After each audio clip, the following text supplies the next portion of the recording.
Buenos días. Eh, Iniciaremos la presentación de detección y evaluación multitemporal de cambios superficiales. Así la he denominado.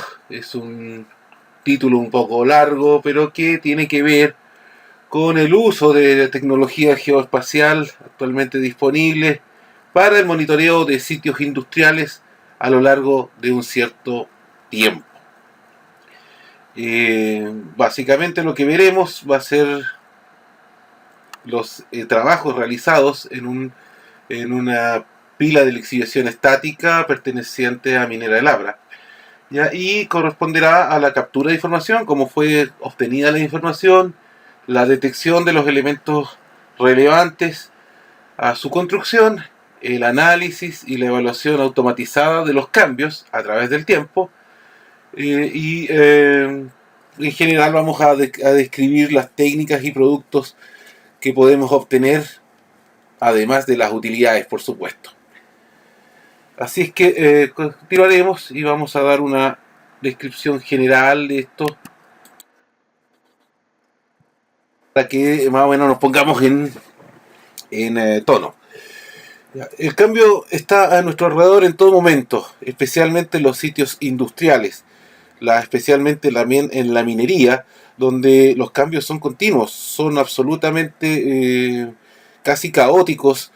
Eh, Frecuentemente cuando trabajamos en minería nos damos cuenta de que donde estábamos acostumbrados a usar un camino, al otro día ya no está ese camino. Suele suceder, y por el hecho de que hay demasiada gente trabajando en un mismo sector, hay distintas áreas con distintos intereses, y el cambio entonces se produce casi espontáneamente y naturalmente. Desde el contexto geoespacial, es decir, el cambio es fundamental para todas las actividades que realizamos día con día, debido a la gran disponibilidad de datos obtenidos de manera remota. Eso es lo que estamos tratando de aplicar, datos de manera remota. ¿Ya? Y pueden ser de distintas fuentes, como datos satelitales, fotografías aéreas, drones y otros múltiples sensores donde requerimos no solo identificar el cambio en los datos obtenidos, sino también medirlo, cuantificarlo, clasificarlo y reportarlo. ¿Ya? Nuestra propuesta es la de la integración y utilización de estas tecnologías para instaurar políticas y sistemas de control-evaluación que permitan, a bajo costo, contrastar informes de avance, contrastar esta información y también documentarla, por supuesto. ¿Por qué no también analizarla y ver cuáles son sus implicancias respecto, por ejemplo, del medio ambiente, de, de materiales, o sea, de riesgos, que pueden ser riesgos laborales, también riesgos naturales? Por ejemplo, podríamos estar construyendo en una zona donde se va a producir lluvia y algún tipo de efecto que no sería deseado. Es precisamente para eso lo que podríamos utilizar también esta información. ¿Mm? Bien, pasemos a la siguiente etapa. ¿Cuáles son las fuentes de información que hemos utilizado? En realidad, en este ejemplo que vamos a ver, no hemos utilizado todas, pero sí las nombro para que tengamos en cuenta de dónde podemos sacar toda esta información. Y básica es la topografía, ya que está presente y es un trabajo habitual en toda compañía minera o sitio industrial. Los sistemas de láser, LIDAR, y los sistemas de UAV o unidades autónomas de vuelo, los drones, los sistemas satelitales, especialmente en áreas, especialmente ahora que tienen una mejor resolución y también se pueden obtener fotografías espectrales, y el radar, no muy frecuente, más difícil de operar, pero es otra alternativa. Lo interesante es que cualquiera sea una de estas fuentes de información, independiente unas de otras, o incluso en conjunto, todas pueden ser analizadas mediante un software de detección tridimensional y automatizada, por lo cual el trabajo se reduce bastante y es bastante rápido encontrar el cambio, dónde está, y qué tipo de cambio. es importante. Entonces, a partir de este software y estas aplicaciones, estas técnicas, es posible una evaluación cuantitativa, es decir, la magnitud del cambio, basta decir que es área, volumen, la dirección también del cambio, y una evaluación cualitativa, es decir, qué tipo de cambio hay, dónde están las construcciones, distintos tipos de elementos que podrían estar presentes dentro de la zona de estudio. Ya, por lo tanto, vamos a tener la zonificación de este avance. Tenemos que delimitar cuáles son esas áreas.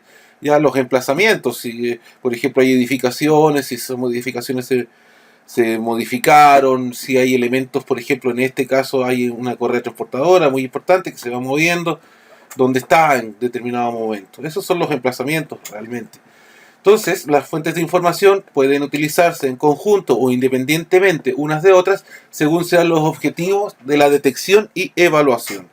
Eso es una cosa importante, hay que fijarse objetivos claros.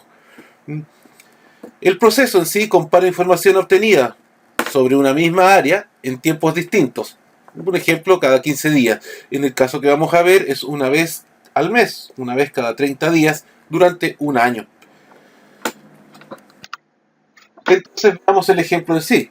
Se trata de la construcción de una pila de lixiviación estática perteneciente al proyecto Sulfolix de Freeport-McMoRan en Minera del Abra, región de Antofagasta.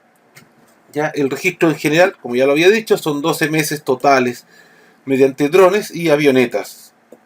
Se analizó cambios topográficos, emplazamientos, se clasificaron los emplazamientos y el volumen de cambio a medida que esta pila se iba construyendo, casi a partir del momento cero, o sea, que se empezó a hacer siquiera el trazado, ¿no?, para iniciar la construcción. Veremos acá un ejemplo. He querido poner en esta lámina los elementos de información, la adquisición de la información, como se hizo, y los levantamientos que se hicieron de esta misma. En cada caso, es decir, en 12 ocasiones, se hizo lo mismo, sobre la misma área. Entonces tenemos a nuestra izquierda esta imagen que representa el plano general del momento 1, que corresponde al mes de marzo, donde vemos los elementos básicos como su representación georreferenciada, y estas son las capas de información que se obtuvieron. Básicamente se obtuvo un modelo digital de elevaciones compuesto de una nube de puntos, 4 puntos por metro cuadrado, para una friolera de alrededor de 30 millones de puntos.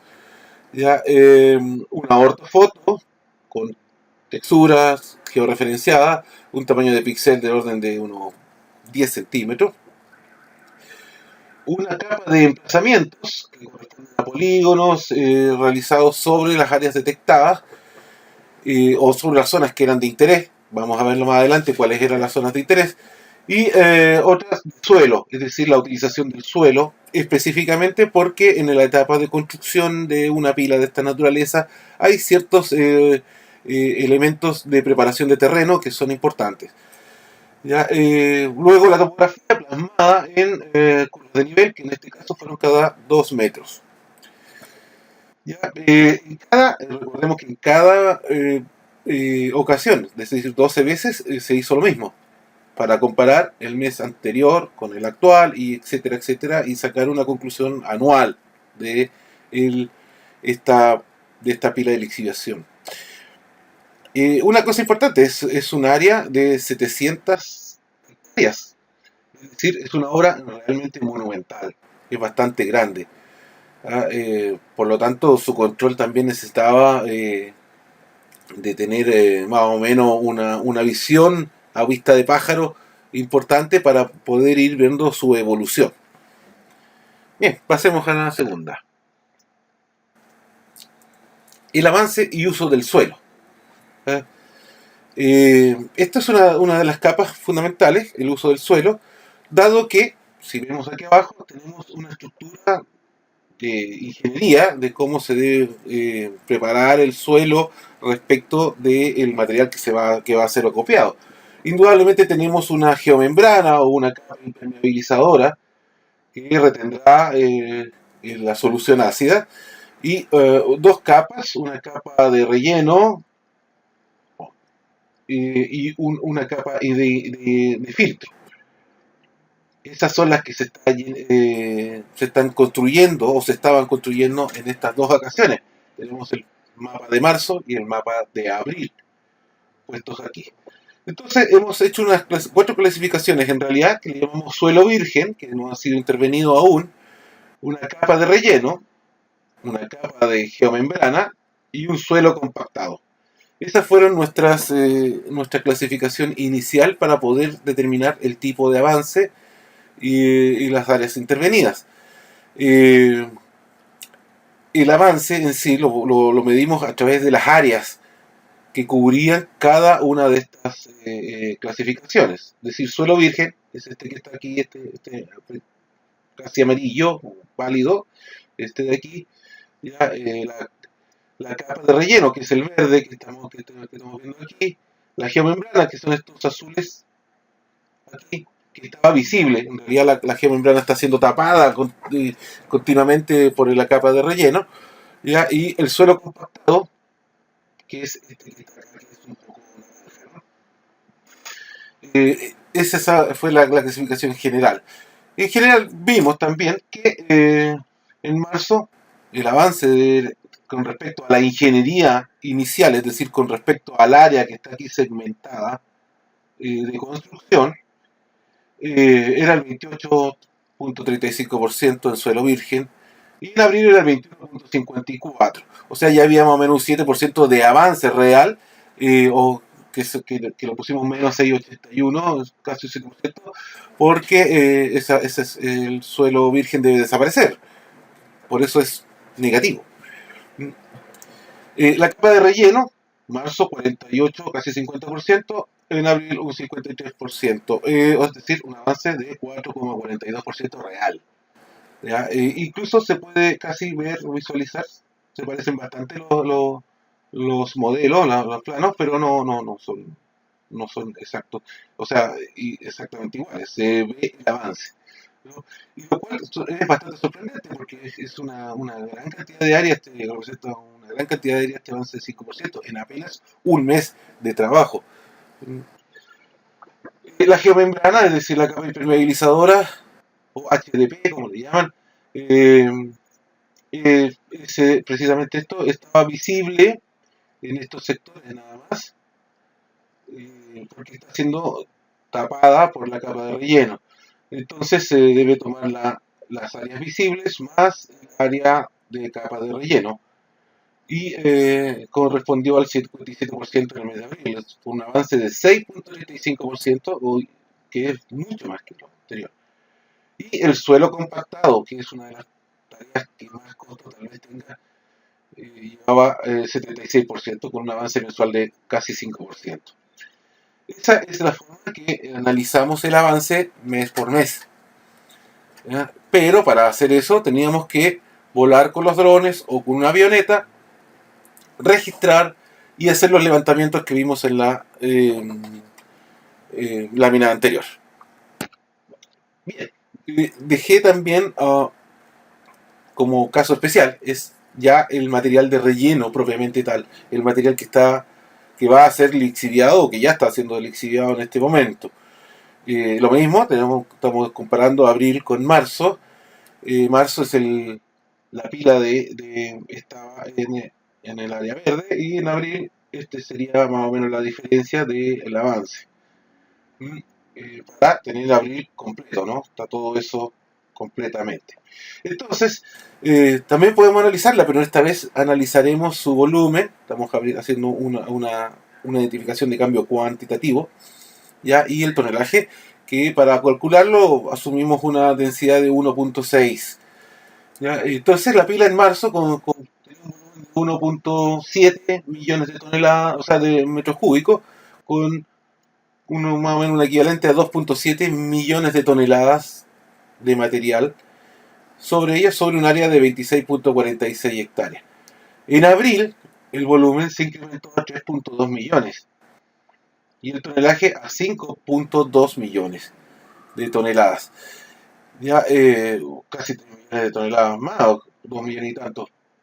Eh, y el área subió hacia el doble, 48.17 hectáreas, a 48 puntos. En relación a la pila, es decir, al diseño de ingeniería, ¿ya? Esta pila estaba programada o está programada para 155, casi 156 millones de toneladas, con un tonelaje equivalente a casi 250 millones millones de toneladas, y en un área de 345.5 hectáreas. ¿Ya? Entonces, en relación a la pila, al diseño de ingeniería, el porcentaje de avance global, es decir, por eso lo hemos llamado global, con relación al pilo de diseño de ingeniería, estaba en este momento, en abril, el- en un 2,09%, a fecha 4 de abril. ¿Ya? Y el porcentaje de avance respecto del mes anterior era de un 51.98% contra la fecha del 6 de marzo anterior.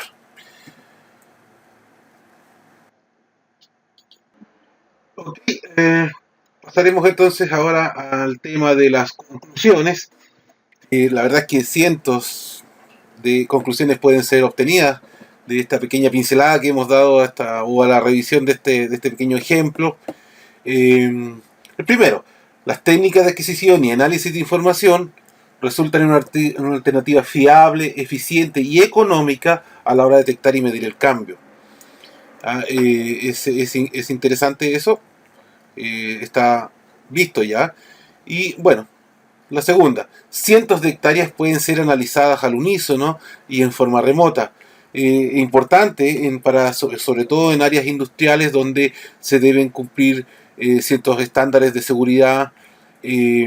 Por lo general, la intervención para hacer mediciones en terreno también ralentizan los trabajos eh, en ejecución, otro tipo de trabajo. Entonces, en este caso, la forma remota, es decir, sin contacto, eh, es extremadamente eficiente, dado que ni siquiera ingresamos al lugar, simplemente desde la periferia obtuvimos la información necesaria para hacer los análisis. Tercero, la precisión y exactitud de los modelos a obtener puede ser regulada a tal grado que es posible determinar si las estructuras se ajustan al diseño ingenieril. Es importante, dado que ya también pasa a ser una herramienta de control y anticipación de posibles problemas que hayan en la etapa constructiva o fuera de norma, por ejemplo, en algunos casos. Ese es el contraste que se puede hacer entre un modelo diseñado ingenierilmente y un modelo construido en la realidad. Eh, Cuarto, los tiempos de respuesta son extremadamente cortos. En este caso, los tiempos de respuesta posteriores a la adquisición de información en terreno no tomaron más de 5 días para esas 700 hectáreas. Y esto, con, también con la ventaja de que en terreno solamente hicieron falta 3 horas para la adquisición de la información. Por último, el análisis multitemporal de información geoespacial, es decir, fotografías aéreas, imágenes satelitales, radar, etc., es una herramienta importante para el monitoreo de cambios en el uso del suelo a través del tiempo y espacio, dando una visión objetiva en la toma de decisiones al momento de realizar proyectos sostenibles. Creo que es la conclusión más idónea. Eh, Creo que también que quede claro. Cualquier cosa me la pueden preguntar. Está mi correo y mi teléfono en la lámina siguiente. Y se despide de ustedes Héctor Soto, director de proyecto de Terradatos. Gracias por escuchar.